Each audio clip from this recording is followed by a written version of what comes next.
Assalamualaikum warahmatullahi wabarakatuh. Selamat pagi, mahasiswa D4K3 Universitas Balikpapan yang berbahagia.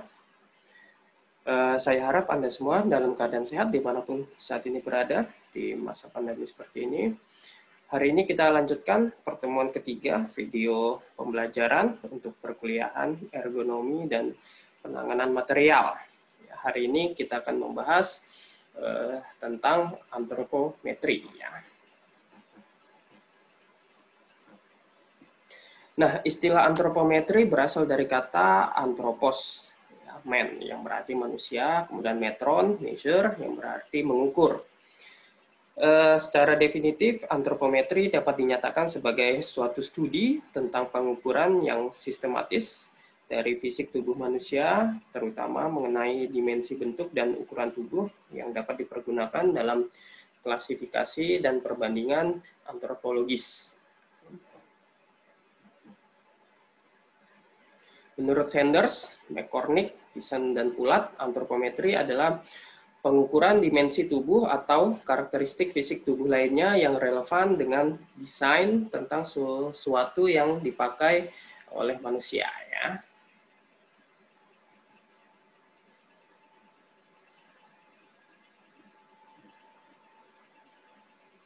Nah, ini tujuan pendekatan antropometri adalah mengurangi tingkat kelelahan pekerja, meningkatkan performansi kerja, dan meminimasi potensi kecelakaan kerja. Ya. Jadi antropometri memang secara luas digunakan untuk pertimbangan ergonomis dalam desain produk maupun sistem kerja yang akan memerlukan interaksi manusia. Nah, permasalahan dalam aplikasi antropometri adalah kurangnya pengukuran dari objek tertentu, kemudian variabilitas ukuran dengan rentang yang luas, kemudian juga desain yang tidak fleksibel. Ya. Nah, 3 filosofi dasar suatu desain yang dipergunakan oleh ahli-ahli ergonomi sebagai aplikasi data antropometri yaitu perancangan produk bagi individu dengan ukuran yang ekstrim, ya, contohnya penetapan ukuran minimal dari lebar dan tinggi dari pintu darurat, ya. Kemudian perancangan produk yang bisa dioperasikan di antara rentang ukuran tertentu, contohnya perancangan kursi mobil yang letaknya bisa digeser, ya, maju atau mundur, dan sudut sandarannya bisa dirubah-rubah. Kemudian perancangan produk dengan ukuran rata-rata, ya. Contohnya desain fasilitas umum, ya, seperti toilet umum, kursi tunggu, dan lain sebagainya. Ya. Nah, ruang lingkup utama data antropometri adalah desain pakaian, desain tempat kerja, desain dari lingkungan, desain peralatan, perkakas dan mesin-mesin, desain produk konsumer.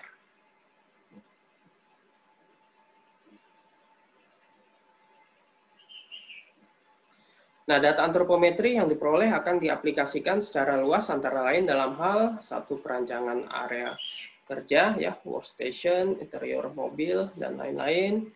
Kemudian perancangan peralatan kerja, perkakas, mesin, dan lain-lain. Kemudian perancangan produk-produk konsumtif, ya, pakaian, kursi, meja, ya, dan perancangan lingkungan kerja fisik. Ya. Nanti kita akan bahas di topik antropometri terapan. Nah,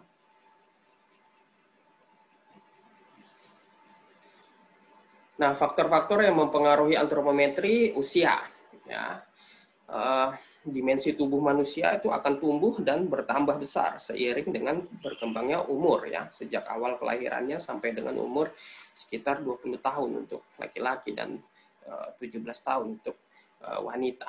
Ya. Kemudian jenis kelamin, ya, dimensi ukuran tubuh laki-laki umumnya lebih besar dibandingkan dengan wanita. Ya, kecuali untuk beberapa bagian tubuh tertentu seperti lingkaran dada dan pinggul. Ya. Kemudian ras dan etnis, ini jelas, ya, setiap suku bangsa ataupun etnis akan memiliki karakteristik fisik yang akan berbeda satu dengan yang lainnya. Ya. Kemudian pekerjaan dan aktivitas. Nah, jenis pekerjaan itu mewajibkan adanya persyaratan dalam menyeleksi dimensi tubuh manusia ya, seperti tinggi, ya, berat badan, lingkar perut, gitu ya, dan lain-lain. Nah, seperti untuk buruh dermaga ya atau pelabuhan, itu harus mempunyai postur tubuh yang relatif besar dibandingkan dengan pegawai kantoran atau mahasiswa. Kemudian kondisi sosioekonomi ya, ini terkait gizi, perkembangan nutrisi ya. Nah, selain faktor-faktor di atas itu masih ada beberapa kondisi tertentu atau yang khusus yang dapat mempengaruhi variabilitas ukuran dimensi tubuh manusia yang juga perlu mendapatkan perhatian ya. Misalnya cacat tubuh gitu ya, atau kehamilan pada wanita ya. Nah, biasanya di perusahaan itu akan di-assess oleh dokter perusahaan terkait kelaikan kerjanya. Nah, antropometri ini dibagi dua bagian ya. Ada antropometri statis, itu di mana pengukuran dilakukan pada tubuh manusia yang berada dalam posisi diam. Kemudian antropometri dinamis, di mana dimensi tubuh yang diukur itu dalam berbagai posisi tubuh yang sedang bergerak, ya, sehingga lebih kompleks dan lebih sulit untuk diukur. Ya.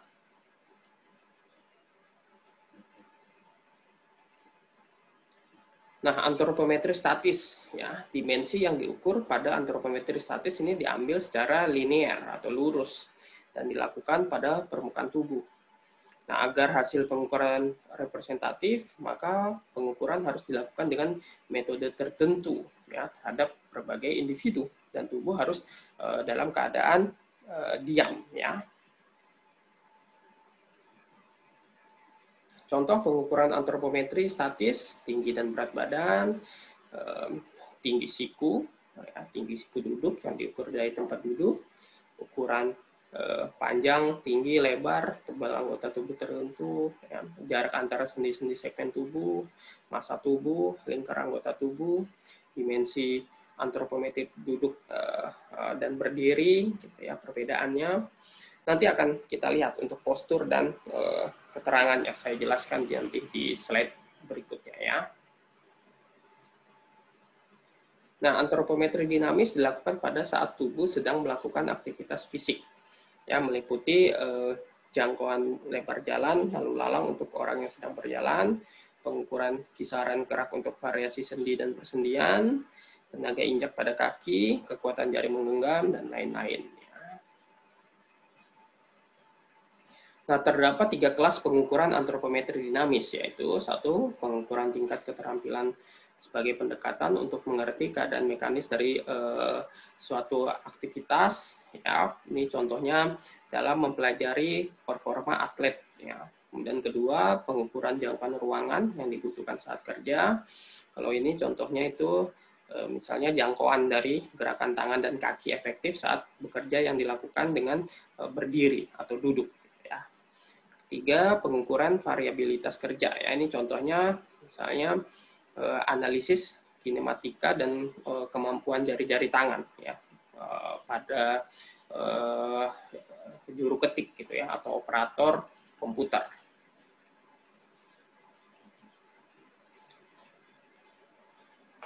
Nah, secara garis besar pedoman pengukuran pada data antropometri posisi duduk itu seperti ini ya. Bisa kalian lihat.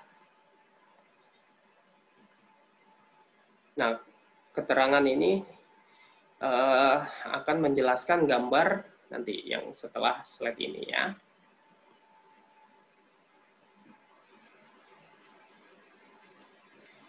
Ini posisi duduk ya. Ini posisi duduk dia menghadap ke depan.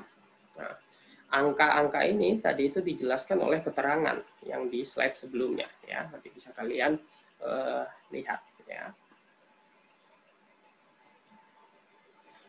Ini keterangan untuk posisi berdiri ya, bisa Anda lihat. Kita lanjut saja.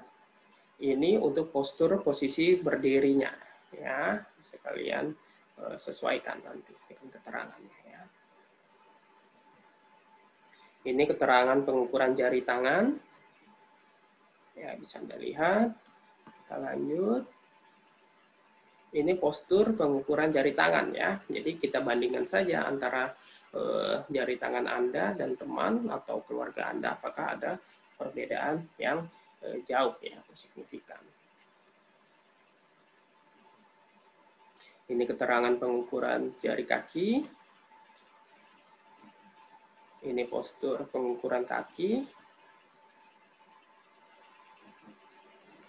Kemudian ini untuk keterangan pengukuran kepalanya.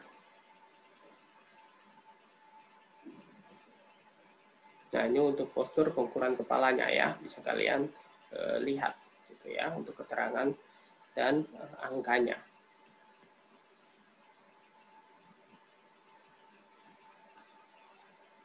Ini contoh antropometri statis ya, saat orang duduk. Ya, popliteal itu nama anatomi untuk belakang lutut. Jadi tempat kedudukan otot popliteus yang dipergunakan ketika orang itu berjalan. Ya. Nah, ini untuk mengukur tinggi tempat duduk yang baik untuk si pekerja ya. Ini juga contoh antropometri statis ya, saat orang duduk. Tapi untuk lebar kursi dan tinggi sandaran punggung itu ada ukurannya. Ya. Ini juga contoh antropometri statis saat orang itu duduk. Ini untuk mengukur tinggi sandaran kursi. Ya.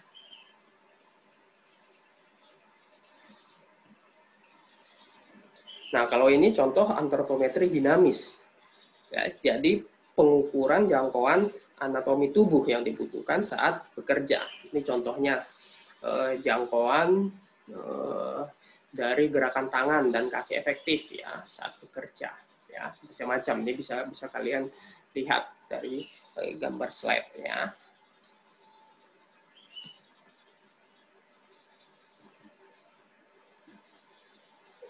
Ini juga contoh antropometri dinamis ya di perkantoran, khususnya back office. Jadi ada pengukuran jangkauan anatomi leher, kepala, lengan tangan, dan bahu yang dibutuhkan saat kerja. Ya. Jadi yang keterangan-keterangan tadi yang ada di slide-slide sebelumnya, itu pentingnya untuk di sini nanti ya. Nah, penerapannya ini juga untuk benda-benda yang sering dipergunakan itu diletakkan di daerah yang dekat dengan sumbu tubuh. Gitu ya. Jadi tidak sembarangan gitu ya, lihat wilayah-wilayahnya gitu ya.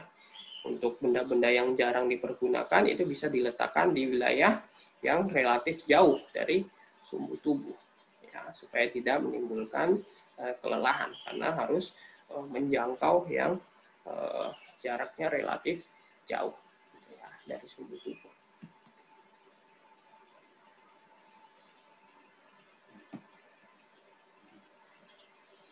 Demikian yang bisa saya sampaikan pada pertemuan antropometri. Ya, terima kasih atas perhatian mahasiswa sekalian. Tetap sehat dan tetap semangat di masa pandemi.